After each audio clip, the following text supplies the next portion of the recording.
So అందరికీ నమస్కారం. మీ అందరికీ విదితమే అంతకుముందు ఒక బయట అనేటువంటిది మీ అందరికీ కూడా పంపించడం జరిగింది. అది కూడా పూర్తిగా పోలింగ్ పర్సనల్స్ అండ్ ఇతర ఎలక్షన్ డ్యూటీలో ఉన్న వాళ్ళందరికీ కూడా ఆ మెసేజ్ చాలా ఎఫెక్టివ్గా చేరింది. అయితే మరొకసారి పీఓ ఏపీఓ ట్రైనింగ్స్ లొకేషన్స్ మారాయి కాబట్టి అండ్ ఓపీఓలు పోలింగ్ పర్సనల్ ఇతర వాళ్ళందరూ కూడా ట్రైనింగ్కి రారు కాబట్టి సో ఎన్టీఆర్ జిల్లాలో ఉండేటువంటి ట్రైనింగ్ సెంటర్స్ దగ్గర ఎటువంటి వాటర్ ఫెసిలిటేషన్ సెంటర్ ఏర్పాటు చేస్తాము, ఎటువంటి ఏర్పాట్లు చేసుకుంటాము, ఇతర జిల్లాల్లో ఓటు ఉండుంటే వాళ్ళకి ఎటువంటి ఏర్పాట్లు అనేది ఇందిరాగాంధీ మున్సిపల్ స్టేడియంలో చేసుకుంటామన్నది మరొకసారి మీడియా ద్వారా ఈ మెసేజ్ అనేది మా ఎన్టీఆర్ జిల్లాలో ఉండే అందరూ పోలింగ్ ఆఫీసర్లకి, అసిస్టెంట్ ప్రిసైడింగ్ ఆఫీసర్స్కి, ఇతర అదర్ పోలింగ్ ఆఫీసర్స్కి అండ్ పోలీస్ పర్సనల్స్కి, వీడియోగ్రాఫర్స్ అవ్వచ్చు, అదర్ ఆన్ ఎలక్షన్ డ్యూటీ అవ్వచ్చు, అందరికి కూడా మొదటిగా presiding officers, assistant presiding officers వీళ్ళిద్దరికీ కూడా మనము 7 నియోజకవర్గాల్లో 4వ తారీఖున కొంతమందికి, 6వ తారీఖున కొంతమందికి ఉదయము పూటల మనం ఏర్పాటు చేసుకుంటున్నాం. అక్కడే ఎక్కడైతే మనకు ట్రైనింగ్ ఇస్తామో అదే ప్లేస్లో మధ్యాహ్నం నుండి మనము వాటర్ ఫెసిలిటేషన్ సెంటర్ అనేది ఏర్పాటు అనేది ఉంటుంది. దాంట్లో ఖచ్చితంగా ఆ నియోజకవర్గంకు మీరు వెళ్ళారంటే ఆ నియోజకవర్గంలో మీకు ఓటు ఉండదు. ఎందుకంటే రెసిడెన్స్ ఎక్కడైతే ఉందో రెసిడెన్స్ కానిది మీకు అలాట్ అయి ఉంటుంది. కాబట్టి ఇప్పుడు ముందుగానే మేము బ్యాలెట్ అనేటువంటి ముందుగానే ఎక్స్చేంజ్ చేసుకుంటాం. అక్కడికి వెళ్ళినటువంటి పీఓలు ఏపీఓలు ఎంతమంది ఆ నియోజకవర్గంకి వెళ్ళారు, ఏ నియోజకవర్గాల నుండి అక్కడికి వెళ్ళారు, వాళ్ళంతా కూడా ఫామ్ 12 ఇప్పటికే ఇచ్చున్నారా లేదా, ఫామ్ 12 ఇచ్చుంటే ఎనెక్సర్ 4లో వాళ్ళ యొక్క సీరియల్ నెంబర్ ఎంత, అదంతా చూసుకొని అక్కడే మీకు ఒకవేళ ఫర్ ఎగ్జాంపుల్ తిరువూరుకి ఇటు మైలవరం నుండి ఒక 30% వెళ్ళారు, పక్కనుండేటువంటి విజయవాడ వెస్ట్ నుండి ఒక 30% వెళ్ళారు, విజయవాడ ఈస్ట్ నుండి ఒక 40% వెళ్ళారే అనుకుందాం. సో ఈ 30% అండ్ 30% అండ్ 40% మైలవరంకు సంబంధించినటువంటి బ్యాలెట్స్ అండ్ ఎలాగా పోస్టుల పీసీకి కావాల్సిన బ్యాలెట్ అన్నిటికీ ఒకటే కాబట్టి ఈ 30 మంది ట్రైనింగ్ అటెండ్ అయ్యేది తిరువూరు కాబట్టి తిరువూరులోనే ఆ రోజు ఓటు వేసుకోవడానికి మధ్యాహ్నం వెసులుబాటు అనేటువంటిది ఏర్పాట్లు చేస్తాము. అది మైలవరం వాళ్ళు అక్కడికి వెళ్ళున్నా, అది లేకపోతే విజయవాడ వెస్ట్ వాళ్ళు అక్కడికి వెళ్ళున్నా, లేకపోతే విజయవాడ ఈస్ట్ వాళ్ళు అక్కడికి వెళ్ళున్నా. సో ఆ పీఓలు ఏపీఓలకి ఇది క్లియర్గా ఉంది. ఒకవేళ ఈ 3 నియోజకవర్గాలే కాకుండా వాళ్ళకు ఓటు పక్కనుండే గుంటూరు జిల్లాలో ఉంది, పక్కనుండే కృష్ణా జిల్లాలో ఉంది, పక్కనుండే ఏలూరు జిల్లాలో ఉంది. మరొకసారి చెప్తాను, అంటే ఈ 3 జిల్లాల్లో కొంచెం ఎక్కువగా ఉండడానికి అవకాశం ఉంటుంది. కాబట్టి ఇటు కృష్ణా జిల్లా అవ్వచ్చు, అటు ఏలూరు, ఇటు గుంటూరు జిల్లాలో ఎక్కువ మందిలో ఉండడానికి అవకాశం ఉంది. అంటే విజయవాడలో ఎంతమంది ఉంటారో సబర్బన్స్ ఉన్నాయి కాబట్టి తాడేపల్లిలో చాలామంది ఉండొచ్చు, పక్కనున్న సో కానూరులో కూడా ఎక్కువ మంది ఉండొచ్చు, పక్కన నూజివీడులో కూడా ఎక్కువ మంది ఉండొచ్చు. కాబట్టి సో ఇలాంటి వాళ్ళకి కూడా ఎలా అయితే ఈ 3 నియోజకవర్గాలు ఎన్టీఆర్ జిల్లాలో ఉన్నటువంటి దానికి ఏర్పాటు అక్కడ చేస్తామో ఈ 3 జిల్లాలకు కూడా అక్కడే ఏర్పాటు అనేటువంటి చేస్తాము. కాబట్టి వాళ్ళు అక్కడే ఈ పీఓలు ఏపీఓలు ఎవరైతే ఆ ట్రైనింగ్కి వెళ్తారో ఆ ట్రైనింగ్కి వెళ్ళేటప్పుడు ఎన్టీఆర్ జిల్లాలో ఉండేటువంటి ఇతర నియోజకవర్గాల్లో ఉండే వాళ్ళది కూడా అక్కడేతో పాటుగా ఈ 3 జిల్లాల్లో ఉండే వాళ్ళది కూడా అక్కడే ఏర్పాటు అనేటువంటి చేస్తున్నాం. అయితే మీరు ఇతర జిల్లాల్లో 2-3 ఉండొచ్చు, లైక్ ఏ వెస్ట్ గోదావరినో లేకపోతే విశాఖపట్నమో లేకపోతే ఏ ప్రకాశమో ఇలా 2-3 ఉండొచ్చు.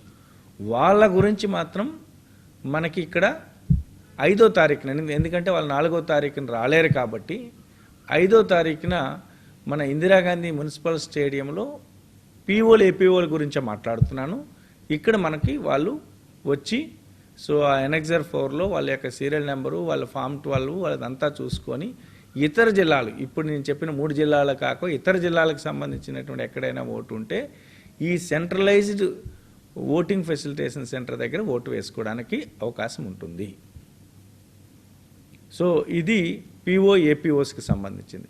ఇక ఓపీఓస్కి వచ్చేసరికి అదర్ పోలింగ్ ఆఫీసర్స్ వీళ్ళకి ట్రైనింగ్ అయితే మనం ఇచ్చే ప్రొవిజన్ లేదు కాబట్టి సో వాళ్ళు ఎక్కడ అలాట్ అయ్యారో దాంతో సంబంధం లేకుండా వాళ్ళు ఇప్పుడు ఎక్కడ రెసిడెన్స్ ఉంటున్నారో ఎక్కడ ఓటు ఉందో ఇప్పుడు మీ రెసిడెన్స్ ఉన్నటువంటి దగ్గరలో ఉన్నటువంటి మీ నియోజకవర్గం దగ్గరికి వెళ్తే సపోజ్ విజయవాడ సెంట్రల్లో మీకు రెసిడెన్స్ అనేటువంటిది ఉంది, మీ ఓటు కూడా అక్కడే ఉంది. ఇప్పుడు మీరు ఎక్కడ ఓటు మీకు ఎక్కడ పోలింగ్ స్టేషను ఏ అసెంబ్లీ మీకు అలాట్ అయింది అన్నది పక్కన పెట్టండి, మీరు అక్కడే ఉన్నారు కాబట్టి ఆ ఆర్ఓ దగ్గర ఫెసిలిటేషన్ సెంటర్ ఎక్కడ ఏర్పాటు చేశారు అనుకొని చెప్పేసి మీ అందరికీ కూడా రేపు న్యూస్ ఐటెంలో వస్తుంది. సో విజయవాడ సెంట్రల్కి సంబంధించినటువంటి ఓటింగ్ ఫెసిలిటేషన్ సెంటర్ పర్మనెంట్గా ఎక్కడ ఉంటుంది, సో విజయవాడ ఈస్ట్కి సంబంధించింది ఎక్కడ ఉంటుంది, విజయవాడ వెస్ట్కి సంబంధించింది ఎక్కడ ఉంటుంది, మైలవరంకి సంబంధించింది ఎక్కడ ఉంటుంది, తిరువూరుకి సంబంధించింది ఎక్కడ ఉంటుంది, నందిగామది ఎక్కడ ఉంటుంది, అండ్ మన జగ్గాయపేటది ఎక్కడ ఉంటుంది అన్నది క్లియర్గా ఇస్తాం. ఎందుకంటే జగ్గాయపేట వరకు, నందిగామ వరకు అండ్ మైలవరం వరకు, తిరువూరు వరకు ఎటువంటి ప్రాబ్లం లేదు. ఎందుకంటే అక్కడ ఎక్కడైతే ఆర్ఓ ఆఫీసెస్ ఉన్నాయో అక్కడ సఫిషియెంట్ స్పేస్ అనేటువంటిది ఉంది. వేరాజ్ విజయవాడలో ఉండేటువంటి ఈ వెస్ట్ కానీ సెంట్రల్ కానీ ఈస్ట్ కానీ వాళ్ళ యొక్క ఆర్ఓ ఆఫీసెస్ అంత స్పేస్ ఉండదు కాబట్టి వాళ్ళ permanent water facilitation centres training centres దగ్గర ఎలాగైతే పిఓ ఏపీఓలకు ఏర్పాటు చేస్తున్నారో అదే కంటిన్యూ అవుతుందా లేకపోతే దాంట్లో మార్పు ఉంటుందా అనేటువంటిది రేపు న్యూస్ ఐటెంలో వస్తుంది.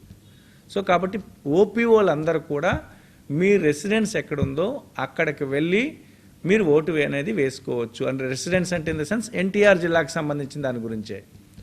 ఒకవేళ మీరు ఇప్పుడు మీ రెసిడెన్సు మైలవరంలో ఉన్నప్పటికీ మీ ఓటు అనేటువంటిది ఒకవేళ విజయవాడలో ఉంది అని అంటే మైలవరంలో మీరు మీ దగ్గరలో ఉన్న ఆర్ఓ దగ్గరికి వెళ్తే అక్కడే మీ యొక్క విజయవాడకి రావాల్సిన పని లేదు, అక్కడే ఇవ్వడం జరుగుతుంది. ఇక ఓపీఓలు కూడా పక్క 3 జిల్లాలు ఉన్నాయి కదా, పక్క 3 జిల్లాలు ఏవైతే ఉన్నాయో ఇటు గుంటూరు కానీ ఇటు కృష్ణా కానీ ఇటు ఏలూరు కానీ వాటిని కూడా పిఓ ఏపీఓలకి ఎలా చేస్తున్నామో సిమిలర్ ప్రాసెస్లో ఎక్కడెక్కడైతే మీకు రెసిడెన్స్ అనేటువంటిది ఉందో ఎక్కడ ఏ ఆర్ఓ దగ్గరికి అయితే వెళ్తున్నారో అక్కడే మీ ఈ బ్యాలెట్ అనేటువంటిది పంపించే ఏర్పాట్లు అనేటువంటి చేసుకుంటున్నాము. ఇక ఇతర జిల్లాలకు సంబంధించినది ఎక్కడైనా ఒకవేళ ఉంటే సెంట్రలైజ్డ్ ఫెసిలిటేషన్ సెంటర్ మన ఇందిరాగాంధీ మున్సిపల్ స్టేడియం దగ్గరికి రావాల్సి వస్తుంది. ఏ తిరుపతిలో ఓటు ఉంది అనుకునంటే అతను వెళ్ళి సెంట్రల్లో రెసిడెన్స్ ఉన్న సెంట్రల్ ఆర్ఓ దగ్గర కాకుండా మన ఇందిరాగాంధీ మున్సిపల్ స్టేడియం దగ్గరికి రావాల్సి వస్తుంది. ఇప్పుడు ఓపీఓస్కి ఏదైతే అప్లికబుల్లో సేమ్ థింగ్ పోలింగ్ పర్సనల్కి ఇదే అప్లికబుల్, వీడియోగ్రాఫర్స్కి ఇదే applicable, other personnel on election డ్యూటీకి కూడా ఇదే applicable. So again I will repeat and micro observers కూడా ఇదే అవుతుంది. సో ఒకసారి రిపీట్ చేస్తాను. పిఓలు ఏపీఓలు ఎవరైతే ఉన్నారో వాళ్ళకి 4వ తారీఖున 6వ తారీఖున రెస్పెక్టివ్ ఆర్ఓ దగ్గర ట్రైనింగ్ అవుతుంది కాబట్టి అక్కడే వాళ్ళకి బ్యాలెట్ అనేటువంటిది ఇవ్వడం జరుగుతుంది. ఎన్టీఆర్ జిల్లాకు సంబంధించిన ఇతర నియోజకవర్గాలు అవ్వచ్చు, పక్క 3 జిల్లాలు ఇవ్వడం జరుగుతుంది. వాళ్ళలో ఎవరైనా ఇతర జిల్లాలకు సంబంధించిన వాళ్ళు ఉంటే వాళ్ళ దగ్గర నుండి తీసుకొని ఆ ఇతర జిల్లాలది మన 5వ తారీఖున ఇందిరాగాంధీ మున్సిపల్ స్టేడియంలో సెంట్రలైజ్డ్ ప్లేస్లో ఇవ్వడం జరుగుతుంది. ఓపీఓలు మరియు పోలీస్ పర్సనల్ ఆల్ అదర్ పర్సనల్కి సంబంధించిన వాళ్ళదంతా కూడా మీరు రెస్పెక్టివ్ ఎక్కడైతే రెసిడెన్స్ ఉందో మీరు ఎక్కడ డ్యూటీ పడిందన్న దాన్ని మర్చిపోండి. మీకు ఎక్కడైతే డ్యూటీ అనేది మీరు ఎక్కడైతే రెసిడెన్స్ ఉందో ఎక్కడైతే ఓటు ఉందో ఆ ఆర్ఓ దగ్గరికి వెళ్తే అక్కడ ఉండే అనెక్సర్ 4లో మీకు ఆల్రెడీ ఫామ్ 4 ఇచ్చున్నారు కాబట్టి ఆ సీరియల్ నెంబర్ తీసుకొని మీకు అక్కడే ఓటు ఇవ్వడం అనేటువంటి జరుగుతుంది. సో పక్క జిల్లాలు అనేది ఈ 3 ఎక్కువ ఉంటాయి కాబట్టి వాటిని కూడా అక్కడ ఇచ్చే ఏర్పాటు చేస్తున్నాము. ఇతర జిల్లాలకు సంబంధించినటువంటి వాళ్ళందరికీ కూడా మనము సెంట్రలైజ్డ్ దాంట్లోనే ఇస్తున్నాము. అయితే ఆర్ఓ దగ్గరికి వెళ్ళిపోయి అక్కడ టైం అయిపోయింది, లేదు 4వ తారీఖు, 5వ తారీఖు, 6వ తారీఖు, ఈవెన్ ఒకవేళ అవసరము అనుకుంటే 7వ తారీఖు కూడా అనేటువంటిది ఆర్ఓ లెవెల్లో 7 ఆర్ఓ లెవెల్లో ఏర్పాటు చేసుకుంటున్నాము.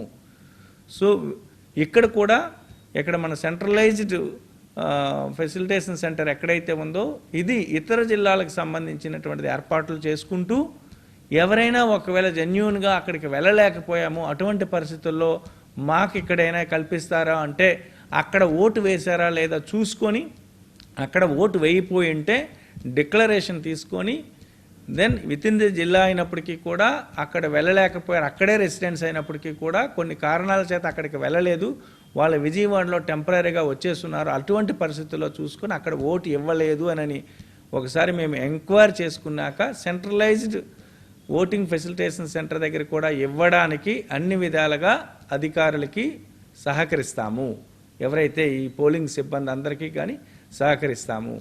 ఇక ఈ దీనికి సంబంధించినంత వరకు ఎలా 13B అనే కవర్ ఎలా తీసుకోవాలి, పోస్టల్ బ్యాలెట్ ఎలా తీసుకోవాలి, ఈ పోస్టల్ బ్యాలెట్లో టిక్ అనేటువంటిది ఎంత జాగ్రత్తగా పెట్టాలి, ఎలా మడత పెట్టి దానిని 13Bలో పెట్టి 13B పైన సీరియల్ నెంబర్ అనేది మర్చిపోకుండా రాసి తర్వాత 13Aని డిక్లరేషన్ అనేది అటెస్టేషన్ చేసుకొని ఆ 13Aలో చేసినప్పుడు దాని యొక్క సీరియల్ నెంబర్ కూడా ఖచ్చితంగా మర్చిపోకుండా రాసుకొని ఈ 13A డిక్లరేషన్ని 13B అనే ఒక కవర్లో పెట్టినటువంటి పోస్టల్ బ్యాలెట్ని 13B పైన సీరియల్ నెంబర్ రాసుకొని అండ్ 13Aలో ఉండేటువంటి డిక్లరేషన్ అంటే కైండ్ ఆఫ్ ఒక A4 షీట్ లాంటిది, దానిపైన సీరియల్ నెంబరు అటెస్టేషను మీ సిగ్నేచర్ ఖచ్చితంగా ఉండేటట్టు అటెస్ట్ చేసేటువంటి అధికారం మేమే ఏర్పాట్లు చేసుకుంటాము, ఆ సిగ్నేచర్ ఉండేటట్టుగా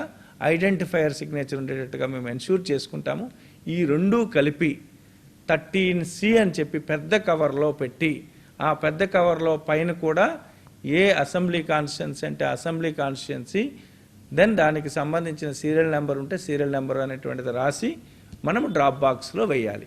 సో ఈ ప్రొసీజర్లో ఎక్కువగా ఎలా తప్పు జరుగుతుంటుందంటే 13A అనే డిక్లరేషన్లో సీరియల్ నెంబర్ వేసుకోకపోవడము, సంతకం మిస్ అవ్వడము, తర్వాత అటెస్టేషన్ సిగ్నేచర్ మర్చిపోవడము, 13B కవర్ తీసుకునేటప్పుడు ఆ Bలో లోపల బ్యాలెట్ పెడతారు కానీ తర్వాత పైనుండే 13B కవర్ పైన సీరియల్ నెంబర్ వేసుకోకపోవడము, లేదు ఇందాక తీసుకున్న డిక్లరేషన్ని బ్యాలెట్ని రెండు కలిసి 13Bలో ఒక్క దాంట్లో పెట్టేసి ఈ చిన్న కవర్ని అంతా కలిసి పెద్ద కవర్లో పెట్టడము, ఇలా చాలా రకాలుగా రిజెక్షన్స్ అనేటువంటివి తిరస్కరణ జరుగుతూ ఉంటుంది.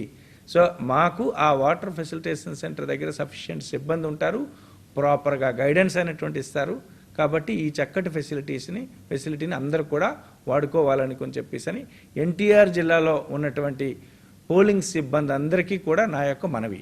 ఇది యాక్చువల్గా ఈ వీడియో అనేటువంటిది ఎన్టీఆర్ జిల్లాలో ఉండేటువంటి పోలింగ్ సిబ్బంది, పోలీస్ సిబ్బంది, ఇతర సిబ్బంది ఎవరెవరైతే ఎలక్షన్కి అనేటువంటిది వేశారో వాళ్ళకి మాత్రమే ఇది అప్లికబుల్. మిగిలిన వాళ్ళందరూ కూడా ఇదే ఇన్స్ట్రక్షన్ మిగిలిన డిఓస్ మిగిలిన జిల్లాల దగ్గర ఇది ఉంటుందే ఉండదా అనేటువంటిది కన్సర్న్డ్ కలెక్టర్, కన్సర్న్డ్ ఆర్ఓలు అనేటువంటి ఇన్స్ట్రక్షన్స్ ఇస్తారు. కాబట్టి ఇప్పుడు నేను ఇచ్చినటువంటి ఇన్స్ట్రక్షన్స్ అనేటువంటివి ఎన్టీఆర్ జిల్లాకు సంబంధించినటువంటి దానికే వ్యాలిడ్.